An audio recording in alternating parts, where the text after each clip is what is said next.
Welcome, everyone. You're listening to a Trauma Survivor Thrivers podcast on Mental Health News Radio Network.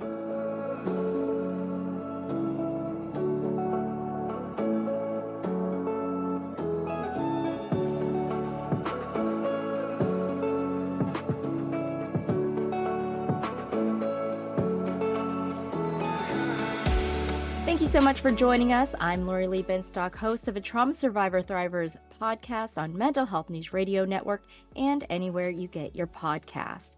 Today's guest is Cody Peterson, a recovering alcoholic and drug addict with over 11 years clean and sober. Cody just released a new book, The Shadow of a Figure of Light, the Archetype of the Alcoholic and the Journey to Enlightenment. It delves into the nature of modern psycho-spiritual transformation by examining the human thirst for wholeness through the lens of alcoholism and addiction. Cody, thank you so much for joining me today. Thanks for having me. There's a lot to kind of unpack with your title. Could you actually talk a little bit about your book and why you chose the title? Yeah, the title comes from it's kind of a Jungian idea from Carl Jung, the great Swiss psychiatrist, and the title refers to kind of this thing that he would call the conjunction of the opposites, which is sort of like it's like a mystical kind of spiritual idea that it's about sort of conjoining the opposites of our own nature, right? Our sort of highest kind of religious spiritual experiences with what he would call our lowest and most depraved secrets. And so kind of what it refers to then is, if there's, it even kind of refers to the nature of, the God image and spirituality in general, that even the best of us and even the best of our experiences are sort of burdened by a shadow complex. And that the best thing we can do really for ourselves as well as for the world is to make our shadow conscious, or to become conscious of the shadow. So that's kind of what it refers to in a nutshell. What made you want to write the book? I've always wanted to write a book ever since I was a kid. When I was young, I was really interested in kind of sort of like Christian ideas. I would read these really heady books that were kind of commentary on the Bible, but I'm not a Christian anymore. I'm not a practicing Christian, but over the years, I always kind of, retained this interest, I guess, in spirituality and mysticism. And about 5 years ago, I started writing, and I started writing some poetry, and I started reading Carl Jung, and then what happened was it's the weirdest thing. I wrote this like really kind of interesting, cool poem, I guess, about the shadow of a figure of light, and then I started writing a lot right after that. And what kind of emerged over the next 3 or 4 years was this book. So it's really been an interesting process, I guess.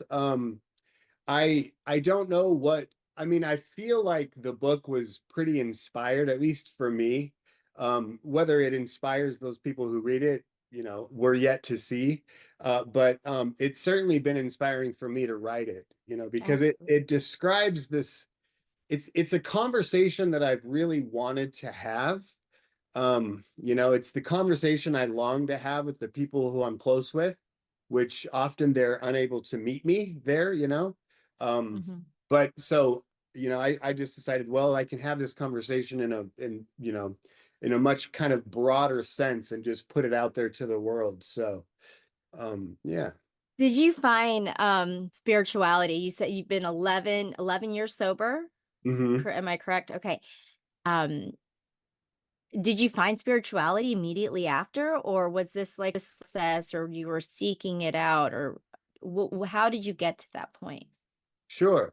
So I first was, I guess, introduced to spirituality when I was a teenager, because I grew up in an alcoholic home, and I was also sort of like this young kind of practicing, raging alcoholic drug addict.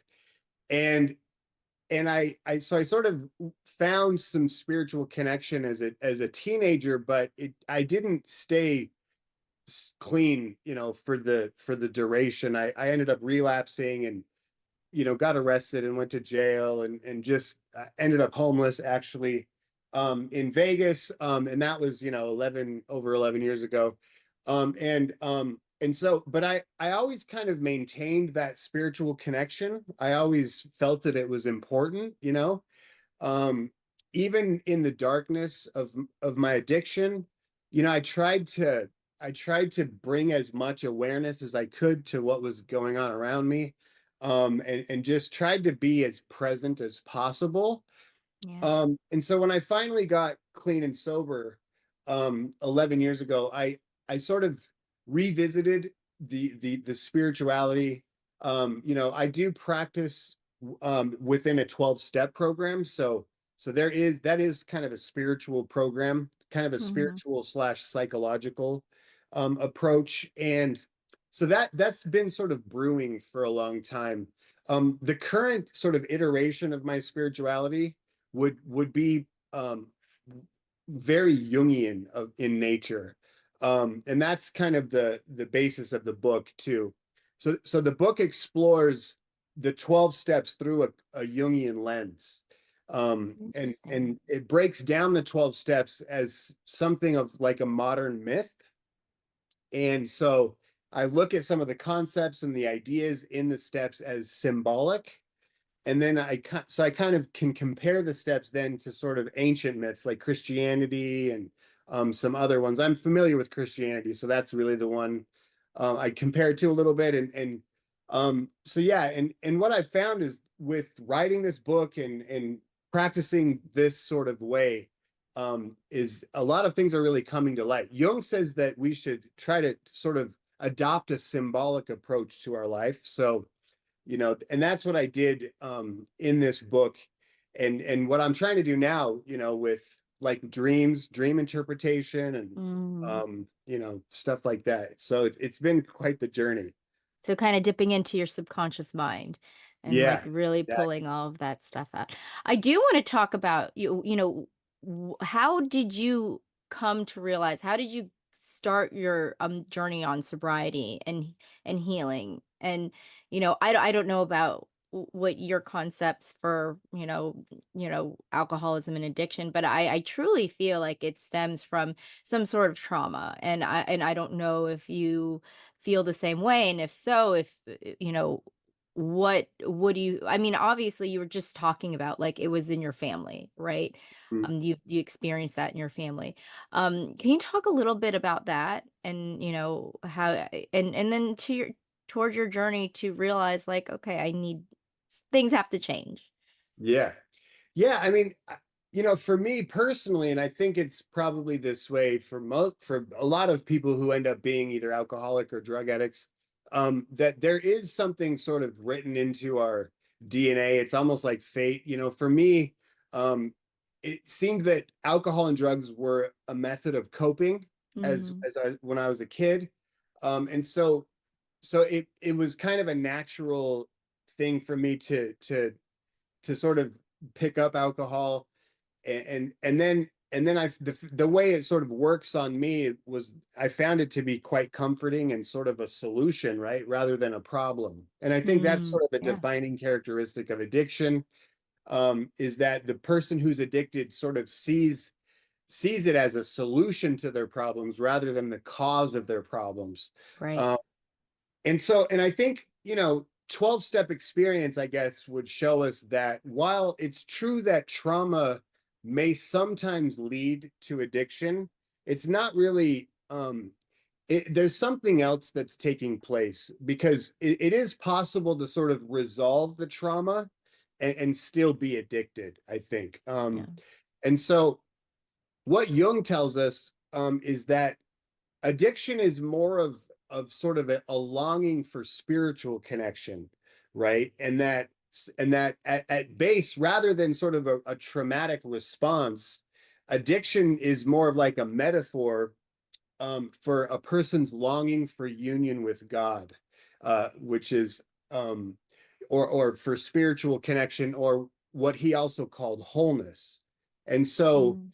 so I think the journey in recovery, for many people, especially in the 12 steps, um, is one of sort of trying to um, accept the addiction as part of the spiritual process, and then learn to kind of integrate those energies, or that sort of drive for wholeness into into kind of life, into real life.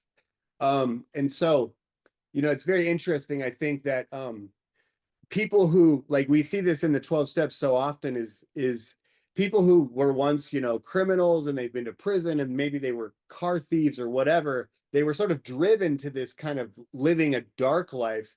They come into the 12 steps and they get clean and sober, and then what they do is they become extremely disciplined in their spiritual approach to life, and they're helping people, and they're leading meetings, and they're trying to do as much as they can to help the community, and help other people get clean and sober. So there's sort of this, it's almost like a pendulum, that swings from one extreme almost over to the other. And on both sides, there's really at base is that longing for wholeness, that spiritual thirst. Right. I talk to trauma survivors. Obviously, this is a trauma survivor thrivers podcast. And I Mm, talk to trauma survivors all the time. And and I think it does come down to feeling whole, right?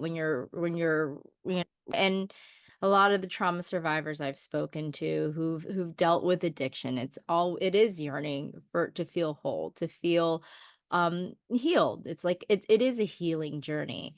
Um and did you feel that for you, you've always you've had a curiosity for spirituality, um and once you became sober, you started incorporating that into your life mhm. and integrating that. what what did you do to get to that point? Was it just the 12 steps? Were there other modalities that you used and incorporated in your? Yeah, I love that question. So, my spiritual journey started out as a teenager. I was really kind of I was a practicing Christian, so I kind of bought into the Christian religion, and then when I relapsed, and then kind of ended up, in jail, and then in jail I went into rehab, and while I was in rehab, I was introduced to the 12 steps, as well as a lot of kind of Eastern forms. So, but Mm, more of like the Western sort of iterations of those, like Eckhart Tolle and mhm, Wayne Dyer. And there's others too that are more modern now.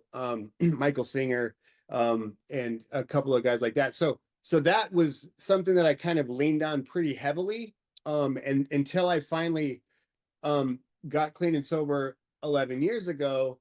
I continued to practice that stuff, but there was a big shift for me about 6 years ago when I started reading Joseph Campbell, and he was a great mythographer. He wrote a book called The Hero with a Thousand Faces, which was actually the book that inspired George Lucas to create the Star Wars series.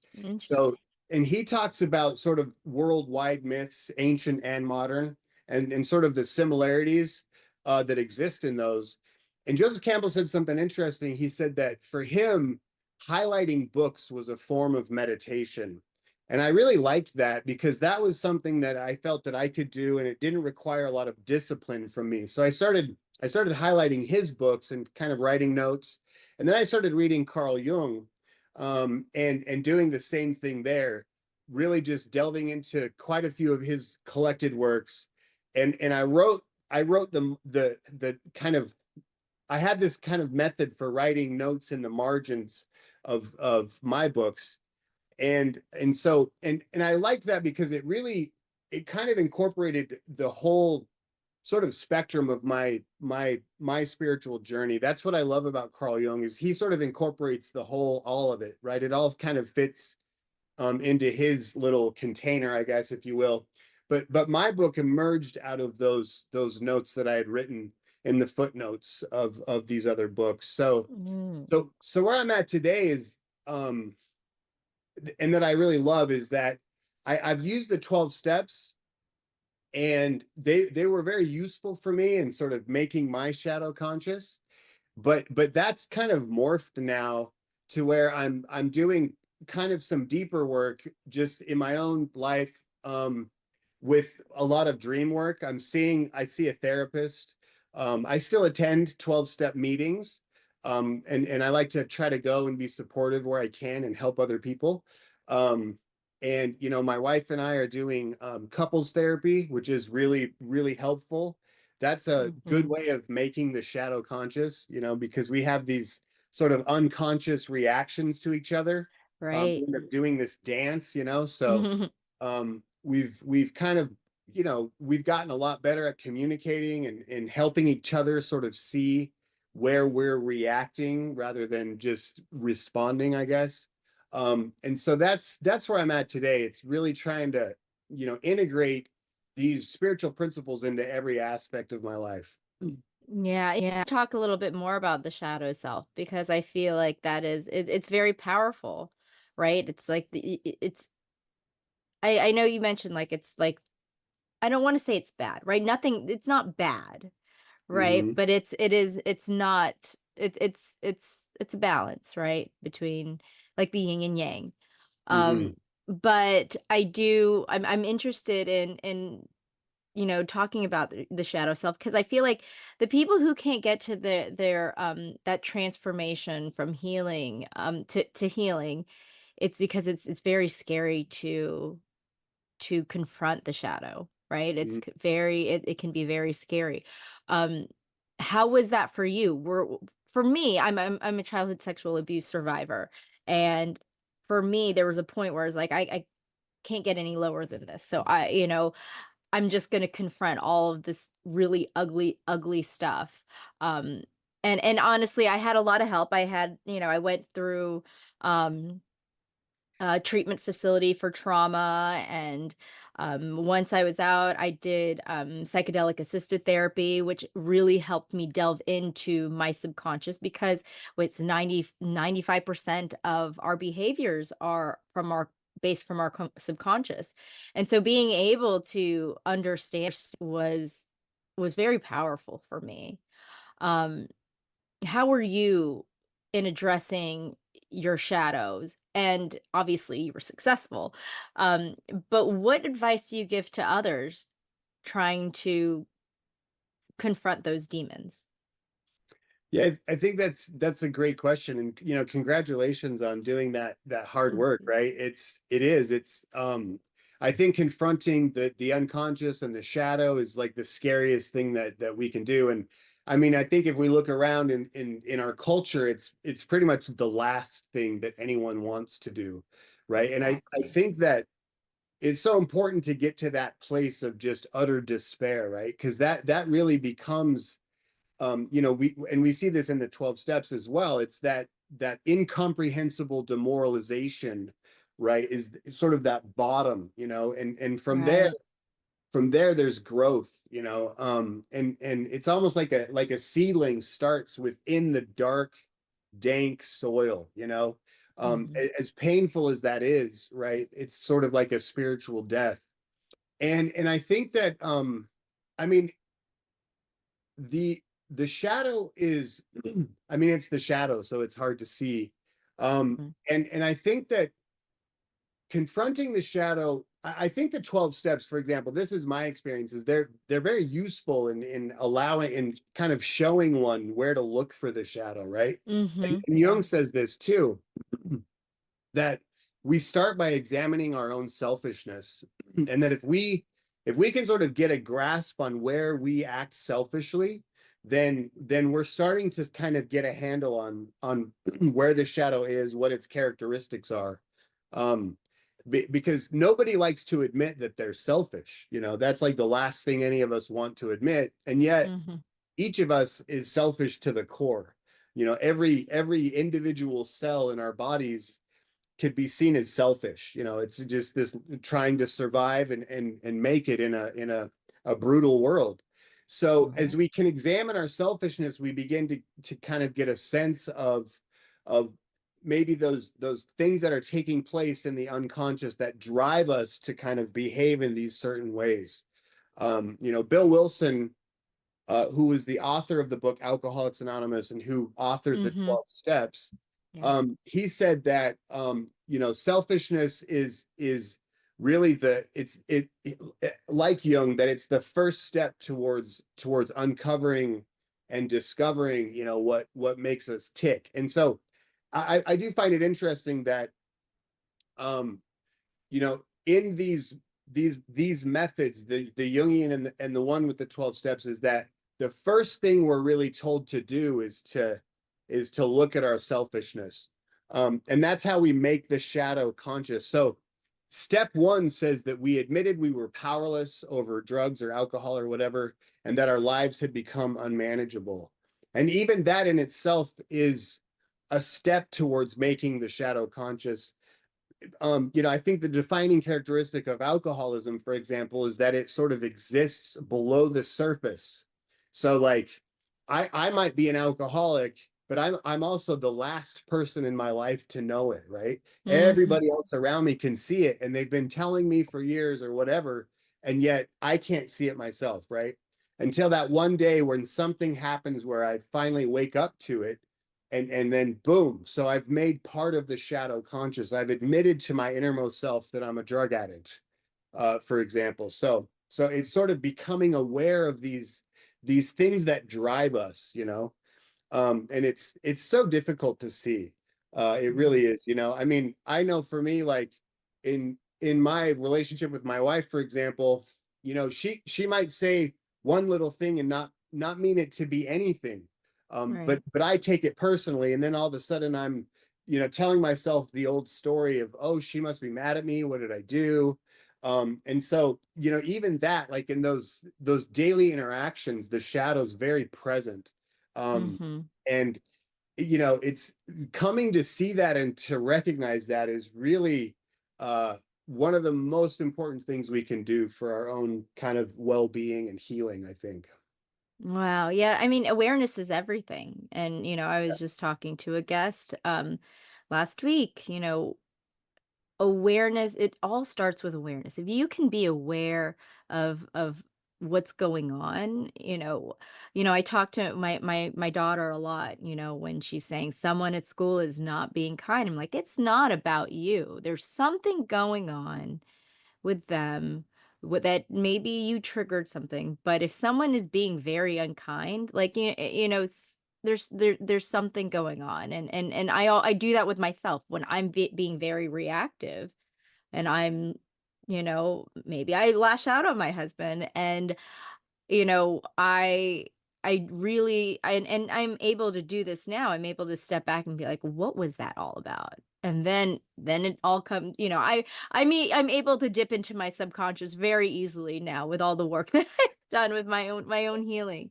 Um, but it is very true. Like, we have our own stuff that's happening within us, and it's so important to be able s- to see that, see the awareness there. And I think it really starts with that, and then being present, like you were saying.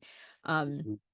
because yeah, we could easily get lost in our Yeah, thoughts, and in our old, and the narratives, because for me there were narratives that were going on and on and on for years and years and years. And so having to kind of peel back and peel that all away, it takes a lot of work. it sure does.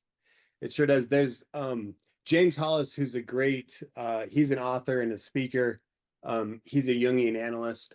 He says that if you really want to kind of confront your shadow, you could just ask your spouse, what are those things that I do that I can't see that drive you crazy? And that if we can, it is funny, right? But if we can do it with like actually and be open to it and be open Yeah. minded, like as painful as it is, we would get a lot of information about sort of what those parts of us that we can't see.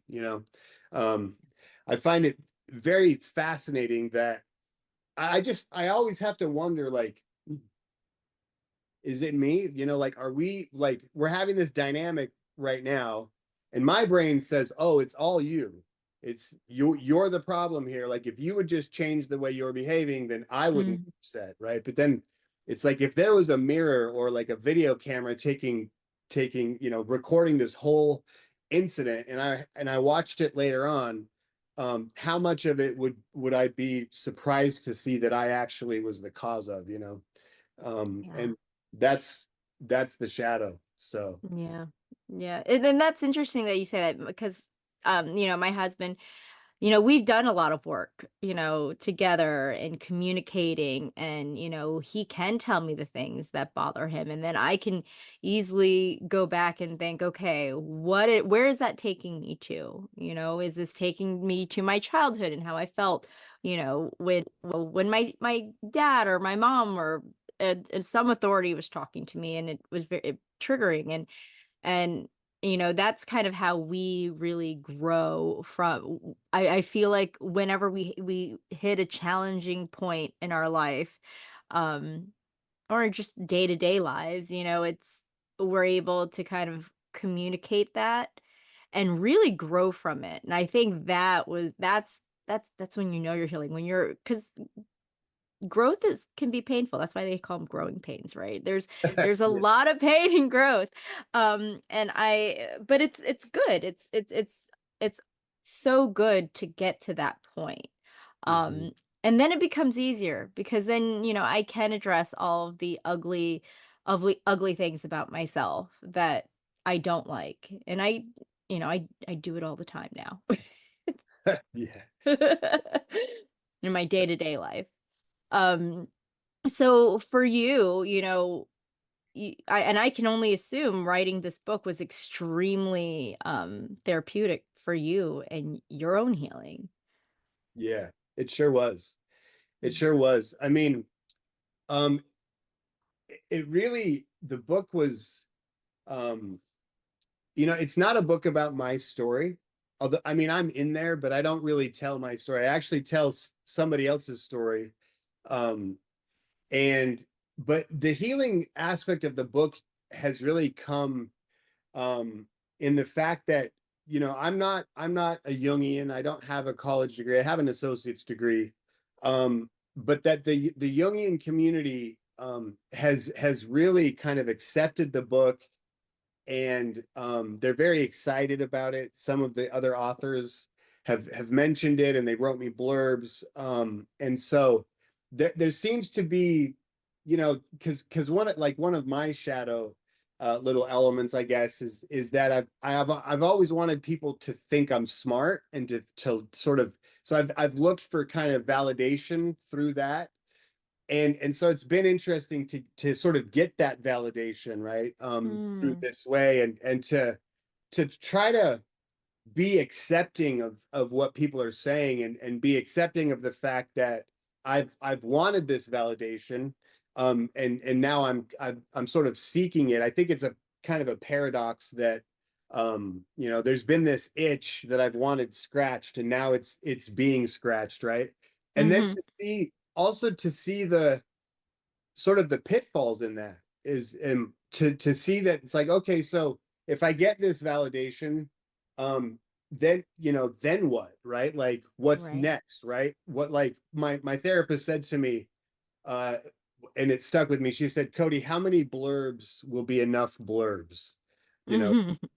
and it's this fascinating journey, right, as we peel these layers back, and we, um just discover more and more. There's just always more work to be done. So Always more work to be done. Yes. Right. You're right. Wow. Well, is there anything you'd like to add? um well, yeah, I would like to add that if you're interested in checking out the book, you can find it at my website. It's cody-peterson.com. You can contact me there.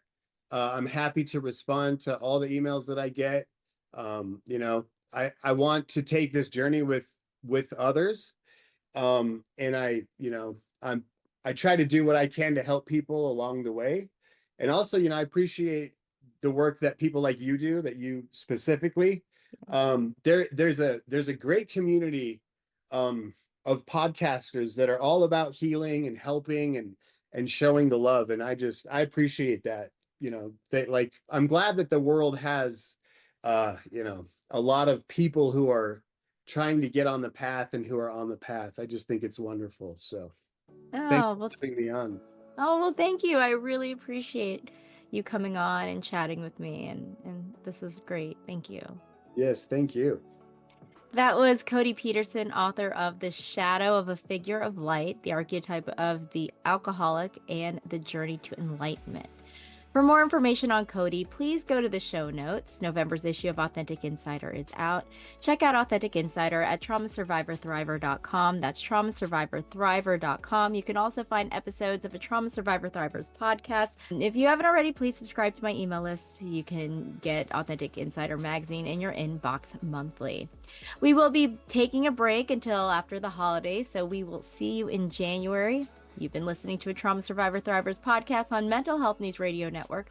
I'm Lorilee Binstock. Thank you so much for being a part of the conversation. Take care.